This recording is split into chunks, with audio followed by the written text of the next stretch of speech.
एक आदमी काम से देरी से थका हुआ घर पर आया था। वह थोड़ा गुस्से में था जहां घर के दरवाजे पर उनका बेटा उनकी राह देख रहा था। पिताजी, क्या मैं आपसे एक सवाल कर सकता हूँ? हाँ बिल्कुल, पूछो, क्या पूछना है? उस आदमी ने जवाब दिया। पिताजी, एक घंटे में आप कितने कमाते हो? बेटा, ये तुम्हारा व्यापार नहीं है। तुम ऐसे बातें क्यों पूछ रहे हो? उस आदमी ने गुस्से में कहा। मैं ये सब जानना चाहता हूँ, कृपया मुझे बताइए कि आप एक घंटे में कितना कमाते हैं। अगर तुम्हें जानना ही है तो सुनो, मैं एक घंटे में 100 रुपए कमाता हूँ। अच्छा, उस छोटे बच्चे ने अपना सर नीचे करते हुए जवाब दिया। पिताजी, क्या मैं 50 रुपए उधार ले सकता हूँ?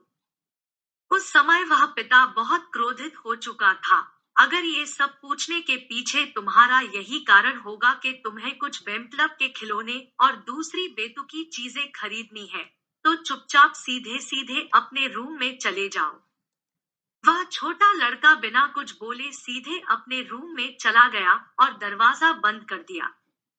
वह आदमी शांति से बैठा था और उसने सोचना शुरू किया कि कहीं सही में तो उसे कोई कीमती या बहुत जरूरी चीज को खरीदने के लिए तो 50 रुपए की जरूरत तो नहीं।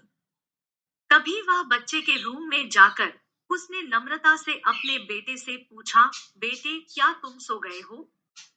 बेटे ने जवाब दिया, नहीं पिताजी।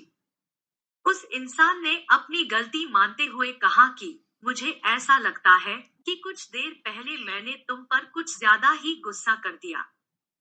ये रहे तुम्हारे 50 रुपए जो तुम्हें चाहिए थे। तभी वह छोटा बच्चा मुस्कुराया और कहा, धन्यवाद पिताजी। वह बहुत खुश था। तभी वह अपने तकिए के पास गया और उसने कुछ टूटे फूटे पुराने बिल्स निकाले जिसमें पहले से ही उसके पैसे रखे हुए थे। बच्चे के पिता ने देखा कि उसके पास पहले से पैसे थे, इसीलिए उन्होंने फिर से गुस्सा किया। बच्चे ने धीरे धीरे अपने पैसे गिनना शुरू किया और अपने पिता की ओर देखने लगा। तभी पिता ने गुस्से में पूछा कि जब तुम्हारे पास पहले से ही कुछ पैसे हैं, तो तुम्हें और पैसे क्यों चाहिए? इस पर बेटे ने जवाब दिया कि तब मेरे पास पर्याप्त पैसे नहीं थे, लेकिन अब मेरे पास पर्याप्त पैसे हैं। बेटे ने बड़े प्यार से कहा कि पिताजी, अभी मेरे पास 100 रुपए है। क्या मैं आपके समय में से 1 घंटा खरीद सकता हूँ? कृपया कल 1 घंटा जल्दी घर आना। मुझे आपके साथ खाना खाना है। ये सुनते ही पिताजी सुन्न पड़ गए थे। उन्होंने तुरंत अपने बेटे को गले लगाया और अपनी गलतियों के लिए उससे माफी मांगी।